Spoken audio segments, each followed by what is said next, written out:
Assalamualaikum warahmatullahi wabarakatuh. Apa kabar anak-anak soleh-solehah hari ini? Alhamdulillah, luar biasa. Tetap semangat, dahsyat, Allahu Akbar. Hari ini adalah hari Sabtu, tanggal 25 Juli 2020 ya.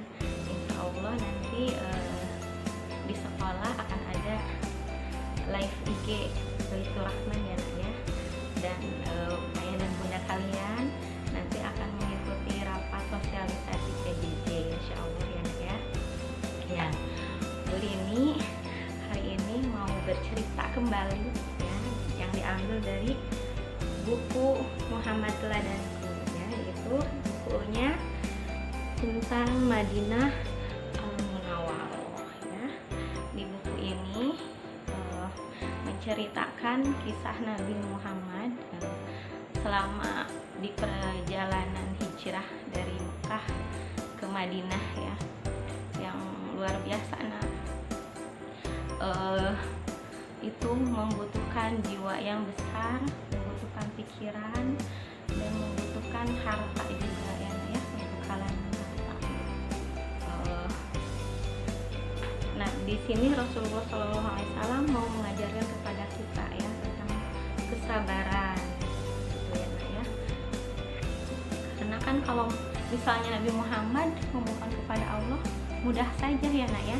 Nabi Muhammad itu sampai ke Madinah, ya, tapi Nabi Muhammad melalui perjalanan yang panjang dan banyak cobaannya, ya itu ya. Dan kita bisa mengambil hikmah, bisa mengambil pelajaran dari perjalanan Nabi Muhammad hijrah ya, beserta Abu Bakar radhiyallahu anhu, dan ada satu lagi ya, seorang penunjuk jalan ya. Nah, di sini ya, Madinah itu sebelum Nabi Muhammad sampai di Madinah itu bernama Yastrib ya. Yastrib ini adalah daerah perkebunan ya. Dan di sana adalah pusat Yahudi di Jazirah Arab ya. Yastrib itu merupakan pusat Yahudi. Di sana ada yang namanya Bani Quraisyah ya. Kalau di Makkah kan Bani Quraisy ya ya. Nah, ini ada Bani Quraisyah namanya. Kemudian ada juga Bani Qainuqa dan ada Bani Nadir ya. Itulah kabilah-kabilah atau suku Yahudi di Jazirah Arab ya. Nah, Nabi Muhammad hijrah menuju ke Yastrib atau sekarang namanya Madinah ya. Setelah Nabi Muhammad sampai di Yastrib, namanya berubah jadi Madinah Al-Munawwaroh ya. Ya. Sekarang Bu Rini akan menceritakan tentang perjalanan Nabi Muhammad ya, yaitu memerah susu ya. Seperti ini ya.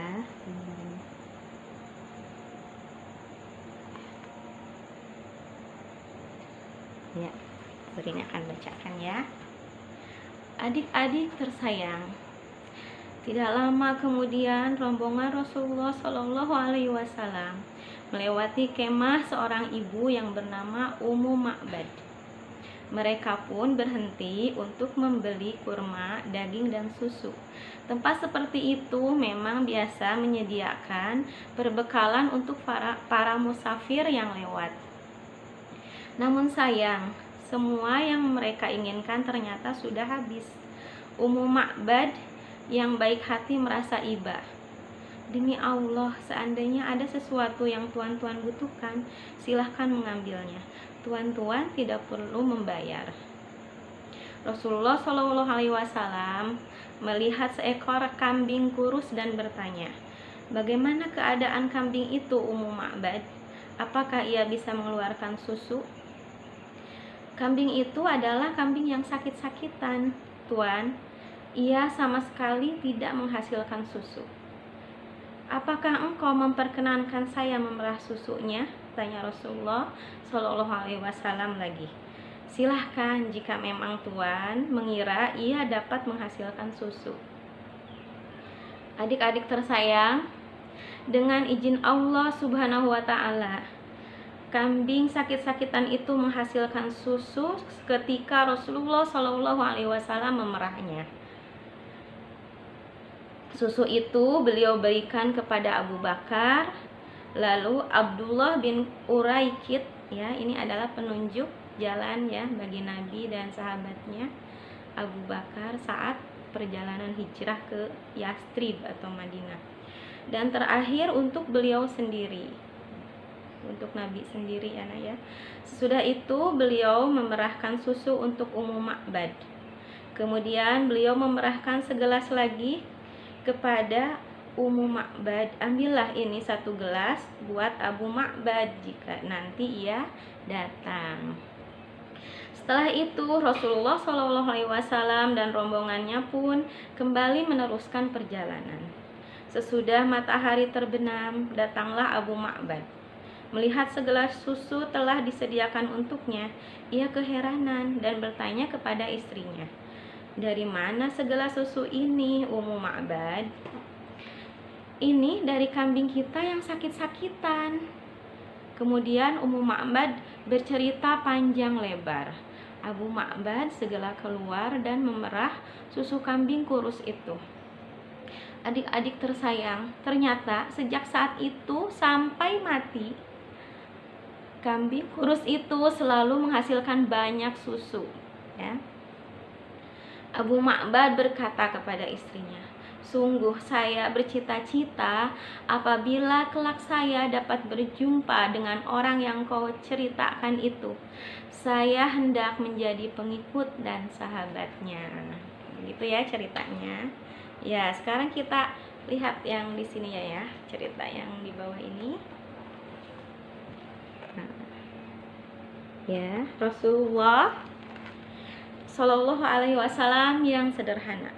Suatu hari Bunda Aisyah pernah ditanya oleh Urwah bin Zubair bin Awam, keponakannya, "Wahai bibi, bagaimana bibi dan Rasulullah Shallallahu Alaihi Wasallam bisa hidup jika pernah 3 bulan tidak ada api dinyalakan di dapur kalian?" Subhanallah ya, 3 bulan. Jadi tidak masak, nak. Bunda Aisyah menjawab, "Dengan kurma dan air." Jadi Rasulullah dan Bunda Aisyah sehari-harinya makan kurma dan air. Hanya saja Rasulullah SAW mempunyai tetangga-tetangga kaum Ansor yang memiliki banyak kambing. Mereka memberi Rasulullah SAW susu kambing-kambing itu, lalu kami dapat minum darinya. Ya, kaum Ansor itu yaitu penduduk Madinah ya, nak ya, penolong orang-orang yang berhijrah dari Mekah ke Madinah gitu. Nah, berarti Rasulullah itu suka minum susu kambing ya, nak ya. Siapa di sini yang suka minum susu? Ya, bagus ya. Nanti biar kalian tumbuhnya sehat, kuat. Itu susu mengandung kalsium buat pertumbuhan, buat tulang ya, Masya Allah. Dan sunnah Nabi juga, nak. Rasulullah itu senang meminum susu ya. Ya, demikian kisah hari ini, semoga bermanfaat. Wassalamualaikum warahmatullahi wabarakatuh.